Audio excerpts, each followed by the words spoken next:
Xoghayaha Wasaaradda Arrimaha Dibadda ee dalka Kenya, Michael Kamau, ayaa sheegay in dowladda Kenya ay ka niyad-jabtay go'aankii Golaha Ammaanka ee Qaramada Midoobay ku diiday codsigeedii Kenya ee ahaa in Al-shabaab lagu daro qodobka 1267 ee Golaha Ammaanka. Wasiir Michael Kamau ayaa sheegay in dowladda Kenya ay dhibano u tahay Al-shabaab oo sida uu sheegay laayay muwaadiniin Kenyan ah. Dowladda Kenyana aysan filayn go'aanka Golaha Ammaanka ku diideen baaqeeda.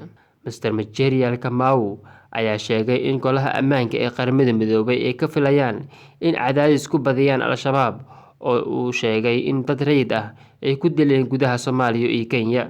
Golaha Ammaanka ee Qaramada Midoobay ayaa Arbacadii diiday qaraar Kenya horgeysay Golaha Ammaanka kaasoo Al-shabaab lagu gelinayo qodobka 1267 ee Golaha Ammaanka, isla markaana dhigaya in dhulka Al-shabaab ka taliyaan aan gargaar la gaarsiin karin, sidoo kalena cid kasta oo ku nool loo aqoonsanayo argagixiso lana beegsan karo. Dowladda Soomaaliya ayaa Kenya ugu guuleysatay kiiskan ay Kenya ku dooneyso inay ku beegsato dhiigga ummadda Soomaaliyeed oo ay haddaba si sharci ahayn ugu leyso gobollada Jubbooyinka iyo Gedo oo ay ciidamo ka joogaan.